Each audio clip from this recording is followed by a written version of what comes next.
Hey, it's Brian Clute from Fairway Independent Mortgage. I've been originating since 1999, so coming up on 25 years now. And I think there's a really important market update that I wanted to share with everybody today. As we navigate through 2023, undoubtedly the biggest challenge for home buyers this year is the multiple offers scenario. I love this visual image of, what looks to be about 30 or 40 people lining up to walk through the house. And my guess is that 75% of those people with that exact house are probably going to make an offer. And so bidding wars are the name of the day. A home can be listed at $300,000 and the multiple bids, we're seeing those numbers climb higher and higher. And there's been an interesting dynamic as of late, and that is that we've seen interest rates increase. And so, what we're starting to see is a real sense of frustration on the part of buyers. Not only are they dealing with this multiple offer situation with multiple bids and competition, but now what they're seeing is that their buying power has decreased as a result of the increase in interest rates. So let's walk through an example real quick. Let's say that we've got a buyer that's looking at a $300,000 sales price, and when they started looking, interest rates were right low to mid six. Let's just call it 6.5%. And then they saw the rates increase into the 7.25% range. So about a 0.75% increase in interest rates. So in that scenario, we've got a 20% down payment, a $240,000 loan amount, and then the principal and interest payment, while it was originally at $1,516 a month when they had rates at 6.5%, now it's increased to $1,637 a month, which is $121 a month more.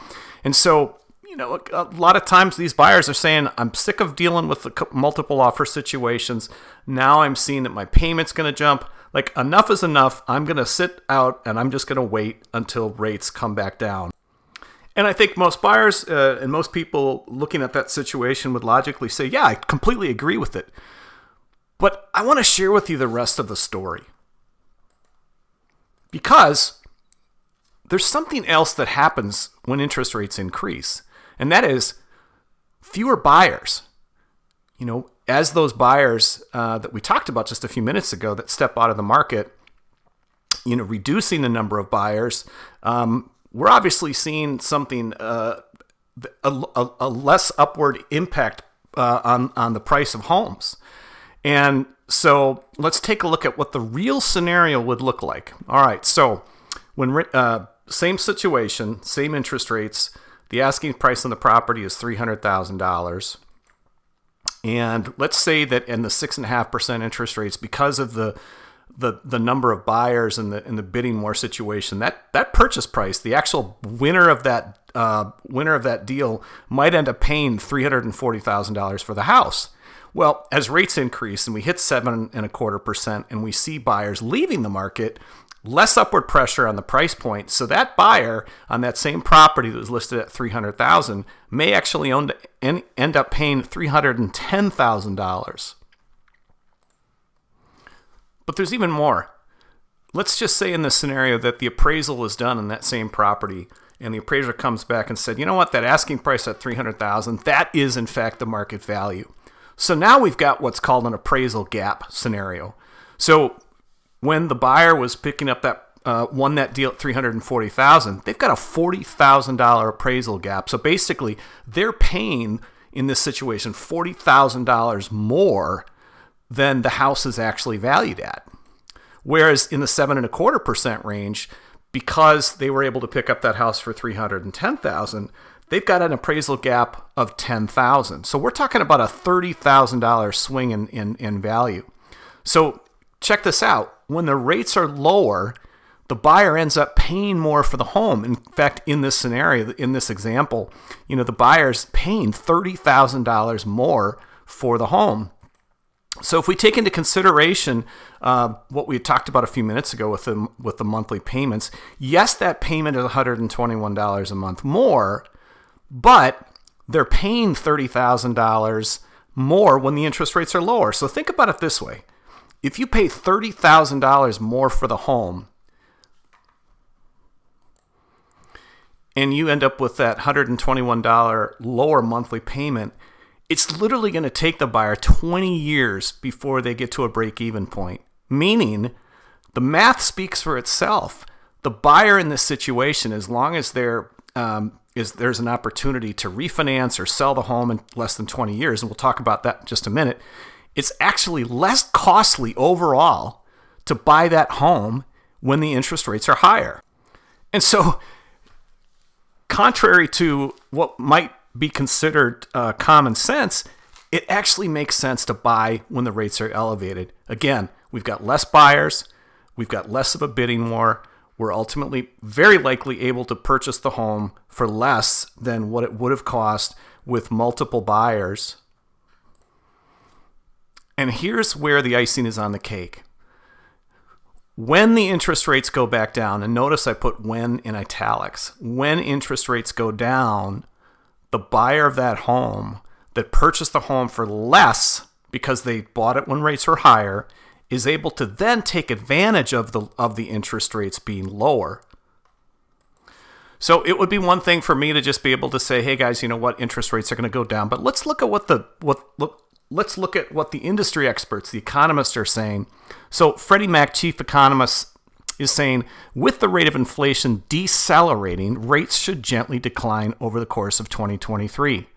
The National Association of Realtors forecasts that mortgage rates will drop, with the 30-year mortgage rate progressively falling to 6% this year and to 5.6% in 2024. Compass Real Estate, U.S. Region President, a sustained drop could push mortgage rates into the 5% range late in the second quarter or in the second half of 2023, but that's definitely not guaranteed.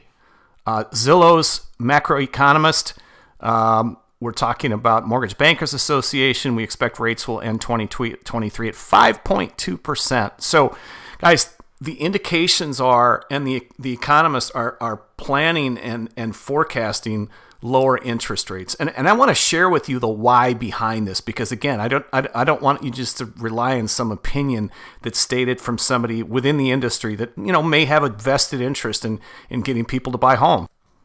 Okay, not to get too geeked out here, but let's talk a little bit about what's happening in the economy. The Federal Reserve has been raising rates for some time. Most people in the industries are saying the same thing, and that is, look, the Fed may have overdone it, and we are either in a recession or we're headed towards a recession.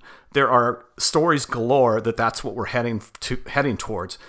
Now, this chart actually shows you every single recession, as indicated by these kind of grayed out lines, going back to 1972. So we've got 1, 2, 3, 4, 5, and then 6, which came in right about COVID.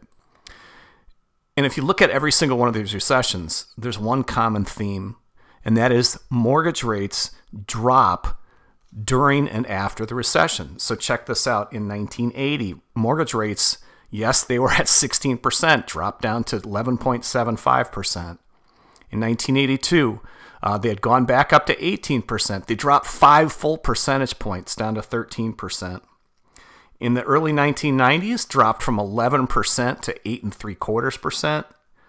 In 2002, we dropped from 7 3/8 down to 6 3/4.